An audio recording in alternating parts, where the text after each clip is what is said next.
नमस्कार दोस्तों। 2020 के अंदर जिस चबाहर जाहेदान रेलवे प्रोजेक्ट को चाइना के इन्फ्लुएंस के अंदर आके ईरान ने भारत से छीन लिया था, अब वही चबाहर जाहेदान रेलवे प्रोजेक्ट को फिर से भारत को देने की बात शुरू हो चुकी है। रिसेंटली गवर्नमेंट ऑफिशियल्स द्वारा यह बताया गया है कि ईरान और इंडिया वापस से रेलवे कनेक्टिविटी प्रोजेक्ट चबाहर और जाहेदान के बीच में शुरू करेंगे, क्योंकि जब से भारत को चबाहर दिया है ऑपरेशन के लिए ईरान ने, उसके बाद से चबाहर के अंदर सक्सेस आसमान छू रही है। लगभग 600% यानी कि 6 गुना ट्रैफिक चबाहर पोर्ट के ऊपर अब आता हुआ दिखाई दे रहा है, जिसके बाद ईरान का इंटरेस्ट अब भारत की तरफ बढ़ता हुआ दिखाई दे रहा है। ये सब कुछ किस तरीके से हो रहा है, इसे मैं शुभेंद्र चौहान डिटेल में आप लोगों के साथ में चर्चा करूंगा। बट उसके पहले आप लोग मेरे साथ में SRC10 टेलीग्राम ग्रुप के ऊपर जुड़ सकते हो। मेरे क्लास की अपडेट, PPT, PDF सब कुछ आपको हमें मिल जाएगा। UPSC CSE की तैयारी करना है, इंडिया के टॉप एजुकेटर से ऑफलाइन क्लासेस के अंदर जुड़ना है, तो आप लोगों के पास में अच्छा मौका है। अनअकैडमी अब केवल ऑनलाइन नहीं रहा है, अनअकैडमी अब ऑफलाइन भी आ चुका है। दिल्ली के करोलबाग, मुखैना के अंदर, प्रयागराज के सिविल लाइंस के अंदर ऑलरेडी हमारे सेंटर्स खोले जा चुके हैं। अगर आप चाहते हो तो हमारे सेंटर के ऊपर विजिट कर सकते हो। यहाँ पर ये जो सेंटर्स हैं, इनके अंदर इंडिया के टॉप एजुकेटर आप लोगों को ऑफलाइन क्लासेस के अंदर पढ़ाएंगे, जहां पर आप लोगों को कंप्लीट UPSC CSE का कवरेज दिया जाएगा। GS, CSET, essay, answer writing, current affairs, इन सब का कंप्लीट कवरेज देने के साथ में आपको 1-on-1 मेंटरशिप मिलेगी, वो भी एक ऐसे प्लेटफॉर्म से जहां पर से टॉपर्स निकले हैं, जिसे टॉपर द्वारा रिकमेंड किया जाता है। आप क्लियरली यहां पर देख सकते हो, ये जो टॉपर्स हैं ये हमारे प्लेटफॉर्म के ऊपर पढ़े हुए बच्चे, ना कि केवल इंटरव्यू गाइडेंस और टेस्ट सीरीज के बच्चे। अगर आपको UPSC CSE की तैयारी करना है अनअकैडमी से, तो आप नीचे डिस्क्रिप्शन के अंदर मैंने 3 लिंक दी हुई है, अलग अलग सेंटर की। करोलबाग की अलग है, मुखर्जी नगर की अलग है और राज की अलग। उसे खोलना, उसे फिल आउट करना, हमारी टीम आपको रीच आउट करेगी और कंप्लीट गाइडेंस आपको देगी रिलेटेड टू आर सेंटर। वहीं अगर आपको UPPCS की तैयारी करना है तो आप सिविल लाइंस वाले प्रयागराज वाले सेंटर पे जुड़ सकते हो। चलिए दोस्तों, आप समझने का प्रयास करते हैं यहाँ पे हुआ क्या। देखो, 2016 के अंदर इंडियन रेलवेज, इरकॉन और Iranian railway construction and development of transportation infrastructure company के बीच में एक MOU साइन हुआ था, जिसके तहत भारत के द्वारा फंडिंग दी जानी थी चबाहर से लेके जहेदान के बीच में एक रेलवे प्रोजेक्ट को। वहीं अफगानिस्तान के अंदर भारत ऑलरेडी इंफ्रास्ट्रक्चर डेवलप कर रहा था, जिसके कारण से जरांज से दिलाराम तक कनेक्टिविटी ऑलरेडी थी, और फिर भारत का प्लान था कि अफगानिस्तान से सेंट्रल एशिया के बीच में कनेक्टिविटी भारत की बनाई जाए। ऐसी कंडीशन के अंदर भारत को डिपेंडेंट यहां पर पाकिस्तान ऑक्युपाइड कश्मीर पे नहीं रहना पड़ेगा और भारत इस रास्ते से सेंट्रल एशिया से कनेक्टिविटी प्राप्त कर पाएगा। बट उसी समय पर भारत का एक और यह भी प्लान था कि international north south transit corridor, जिसके लिए 2002 के अंदर MOU साइन हो चुके थे, उसके अंदर इस प्रोजेक्ट को जोड़ दिया जाए। बट धीरे धीरे करके इशू आने लगे। इशू ये हुआ कि अफगानिस्तान के अंदर इनस्टेबिलिटी क्रिएट होने लगी, तालिबान वापस से आने लगा, जिसके कारण से अफगानिस्तान के अंदर इंफ्रास्ट्रक्चर को डेवलप करना बहुत फायदे का सौदा था नहीं। वहीं दूसरी तरफ international north south transit corridor में कोई डेवलपमेंट हुआ नहीं। वहीं तीसरी तरफ भारत के अंदर ब्यूरोक्रेसी के अंदर रेड टेपिज्म काफी ज्यादा है, जिसके कारण से हम फंडिंग के प्रॉमिस तो कर देते हैं पर फंडिंग हम लोग देते नहीं है। ऐसी कंडीशन के अंदर ईरान, जो बार बार कह रहा था कि चलो चबाहर रेल प्रोजेक्ट डेवलप कर दे, चलो चबाहर रेल प्रोजेक्ट डेवलप कर, भारत को कह रहा था फंडिंग दे दो, फंडिंग दे दो। भारत ने फंडिंग रिलीज की नहीं, जिसके कारण से ईरान, जिसको 2020 में चाइना से 25 साल के लिए $400 बिलियन की स्ट्रेटेजिक पार्टनरशिप डील मिल गई थी और भारी मात्रा में फंडिंग भी ईरान को मिलने वाली थी। ऐसी कंडीशन में ईरान ने सोचा कि यार चाइना अच्छा है, चाइना फट से हमको पैसे दे देता है, भारत जो है वो समय पे पैसे देता नहीं है। इस कारण से ईरान ने उस समय पर भारत को कहा था कि अब हम चबाहर रेल प्रोजेक्ट खुद ही बना लेंगे, भारत की हमको ज़रूरत नहीं है, क्योंकि भारत से फंडिंग के डिले हो रहे हैं। अब रिसेंटली क्या हो रहा है, कंडीशन बदलती हुई दिखाई दे रही है, ईरान को भी इंडिया को भी।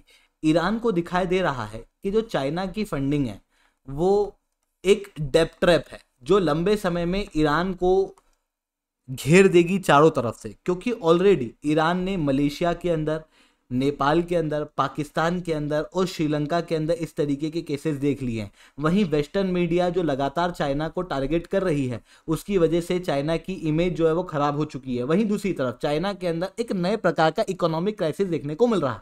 ऐसी कंडीशन में चाइना के ऊपर लॉन्ग टर्म में डिपेंडेंसी ईरान के लिए अच्छी नहीं है। वहीं ईरान ये भी चाहता है कि इंडिया, जिसने ऑयल का इंपोर्ट ईरान से बंद कर दिया था, उस इंपोर्ट को भारत कंटिन्यू करे, क्योंकि ईरान का एक बड़ा मार्केट है ऑयल के लिए इंडिया। इस कारण से ईरान चाहता है कि भारत को लुभाए थोड़ा, जिसके लिए ईरान चाहता है कि चबाहर पोर्ट के पास में जो रेलवे लाइन है, जो चबाहर से जाहेदान को कनेक्ट करेगी, उस चीज को भारत ही डेवलप करे। वहीं दूसरी तरफ जियोपॉलिटी में चेंज होने के कारण भारत का भी इंटरेस्ट अब यहाँ पर और ज़्यादा बढ़ गया है। देखो पहले क्या था कि हमको पता नहीं था चबाहर पोर्ट कितना चलेगा कितना नहीं चलेगा। चाइना के कई सारे इन्वेस्टमेंट को हम लोगों ने देखा था और वो फेल हो रहे थे। जैसे चाइना के अगर आप ग्वादर पोर्ट को देखोगे तो वहाँ पर केवल 16 ही शिप आई थी, जो क्लियरली दिखाता है कि यार इनके जो, और ये आज से नहीं हो रहा है, ये बहुत समय से हो रहा है। मतलब 2016 के बाद से कंटिन्यूसली हम लोगों को ये देखने को मिल रहा है कि चाइना के ग्वादर पोर्ट के अंदर कोई जहाज वहाज आते नहीं है। ऐसी कंडीशन में चाइना ने जो पाकिस्तान के अंदर ग्वादर पोर्ट डेवलप किया था वो फेल हो गया था। ऐसी कंडीशन में हमको लग रहा था कि यार चबाहर पोर्ट हम लोग डेवलप करें और फिर वहाँ पर कोई जहाज वहाज आए ना, तो ऐसी कंडीशन में नुकसान हो जाएगा। अभी रिसेंटली क्या हुआ कि चबाहर पोर्ट का ऑपरेशन ईरान ने भारत को दे दिया, उसके एक टर्मिनल का। और जैसे ही भारत को ये टर्मिनल मिला, उसके बाद कंटेनर ट्रैफिक 6 गुना बढ़ गया। पहले कंटेनर ट्रैफिक था 9126 TEU, अब ये बढ़ के 64,245 TEU हो चुका है, जिससे भारत को बहुत प्रॉफिट हो रहा है, साथ में ईरान को भी प्रॉफिट होता हुआ दिखाई दे रहा है। वहीं दूसरी तरफ international north south transit corridor, जो कि एक आउटडेटेड कॉन्सेप्ट हो चुका था, जो केवल एक पेपर में ही दिख रहा था, कभी इसे हम लोगों ने ग्राउंड लेवल पे देखा नहीं। बट रशिया के ऊपर सैंक्शन लगने के बाद, रशिया के हाथ से जब यूरोप का मार्केट छूटा, तो रशिया को लगा कि भारत के मार्केट को कैप्चर करना है, और भारत के मार्केट को कैप्चर करने के लिए एक रेजिलिएंट इंफ्रास्ट्रक्चर कनेक्टिविटी चाहिए, जिसके बाद इसने international north south transit corridor को रिवाइव करने का प्रयास किया, और ये हो भी गया। रिसेंटली 2 कोल की ट्रेन रशिया से Bharat international north south transit corridor के जरिए आई। उसके पहले भी कुछ कंटेनर रशिया ने international north south transit corridor के जरिए भेजे। इवन रशिया अब इस international north south transit corridor के अंदर इन्वेस्टमेंट कर रहा है। अजरबैजान से ईरान के बीच में एक रेलवे लाइन बना रहा है, जिसके ऊपर बिलियंस ऑफ डॉलर रशिया द्वारा खर्च किए जा रहे हैं। यानी कि अब international north south transit corridor एक रियलिटी बनता हुआ दिखाई दे रहा है। वहीं तीसरी तरफ जो तालिबान का डर था, वो तालिबान का डर भी अब खत्म होता हुआ दिखाई दे रहा है। जो तालिबान था वो पहले पाकिस्तान का पपेट था, पर अब तालिबान के पाकिस्तान के साथ में रिलेशन खराब होते हुए दिखाई दे रहे हैं, और तालिबान इंडिया को कह रहा है कि यार इंडिया आप आओ और अफगानिस्तान के अंदर इन्वेस्टमेंट करो। ऐसी कंडीशन के अंदर कई सारी आपको रिसेंट न्यूज़ दिखाई देगी। इवन कल मैंने इसके ऊपर वीडियो भी बनाई थी, जहां पर दोहा मीटिंग के अंदर क्या हुआ, वो वर्ल्ड कप के अंदर क्या हुआ था, उस चीज़ को आप कल वाली वीडियो के अंदर देख सकते हो।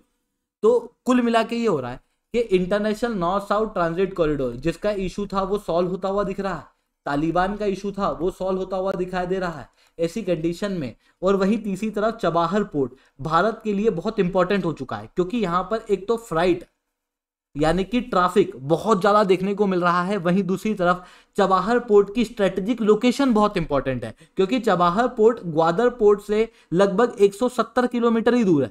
वहीं आप यहां देख सकते हो इंपॉर्टेंट चोक पॉइंट के यहां पर चबाहर पोर्ट देखने को मिल रहा है। इवन भारत की सेंट्रल एशिया से कनेक्टिविटी के लिए भी चबाहर पोर्ट इंपॉर्टेंट है, और यही चबाहर पोर्ट का ऑपरेशन ईरान ने अपने पास रखने की बजाय लॉन्ग टर्म डील के अनुसार एक टर्मिनल का ऑपरेशन इंडियन कंपनी को दे दिया, जिसके बाद अब भारत को लग रहा है कि यार भाई साहब यहाँ पे इन्वेस्टमेंट किया जा सकता है। जिसके बाद अब चबाहर पोर्ट से जहेदान के बीच में भारत भी इस रेलवे लाइन को कंक्रीट करना चाहता है, बनाना चाहता है, जिसके बाद गवर्नमेंट ऑफिशियल्स का ये कहना है कि बहुत जल्द यहाँ पर काम शुरू हो जाएगा। और जैसे ही ये काम शुरू होगा तो भारत को क्या क्या बेनिफिट प्राप्त होंगे। देखो international north south transit corridor के अंदर को जोड़ देंगे हम, international north south transit corridor के अंदर जोड़ देंगे, तो ऐसी कंडीशन में आप समझो कि international north south transit corridor जो कि रशिया से अजरबैजान होते हुए ईरान के बंदर अब्बास तक आता है, और फिर वहां से मुंबई के पोर्ट को जोड़ता है कांडला के पोर्ट को। वहीं एक और ईस्टर्न पार्ट भी है इसका।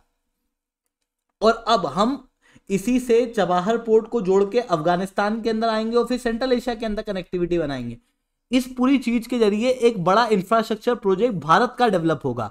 और जब भारत का डेवलप होगा जिसके अंदर चाइना नहीं है, ऐसी कंडीशन में चाइना के बेल्ट एंड रोड इनिशिएटिव को काउंटर करने में मदद करेगा। साथ में देखो, भारत जो है, हम लोग डायरेक्ट सेंट्रल एशिया नहीं जा सकते। मतलब आप कहोगे सर ये वखान कॉरिडोर से होते हो अफगानिस्तान होते हुए चले जाओ ना सेंट्रल एशिया, बात सही है, पर इस रीजन के अंदर ना पाकिस्तान ऑक्यूपाइड रीजन है, क्योंकि ये पाकिस्तान ने इलीगली ऑक्यूपाई किया हुआ है। इस कारण से हम डायरेक्टली यहां से अफगानिस्तान नहीं जा सकते। इस कारण से हमको चबाहर पोर्ट से होते हुए अफगानिस्तान में जाना पड़ेगा। अब अफगानिस्तान के अंदर जाना है तो भाई ईरान के चबाहर पोर्ट को लेने मात्र से कुछ नहीं होगा। चबाहर पोर्ट से फिर जहेदान और फिर जहेदान से दिलाराम, इन तीनों रीजन की कनेक्टिविटी प्रॉपर रूप से होनी चाहिए। और वो कनेक्टिविटी कब होगी? जब चबाहर और जहेदान के बीच में रेलवे लाइन बैठ पाएगी, तभी सही फ्रूट भारत को चबाहर पोर्ट का प्राप्त होगा। ये सारी चीजें हम लोग को यहाँ पर देखने को मिल रही है। आई होप ये सारी बातें आप लोगों को समझ में आई होंगी। लेक्चर अच्छा लगा हो तो लाइक करना, लेक्चर बहुत अच्छा लगा हो तो नीचे कमेंट करना। यूपीएससी सीएससी की तैयारी करना, इंडिया के टॉप एजुकेटर से ऑफलाइन क्लास के अंदर जुड़ना है तो आप अनअकैडमी के ऊपर जुड़ सकते हो। लिंक हम लोगों ने नीचे डिस्क्रिप्शन के अंदर दी हुई है, उसे क्लिक करो और फिल आउट करो, हमारी टीम आपको रीच आउट करेगी।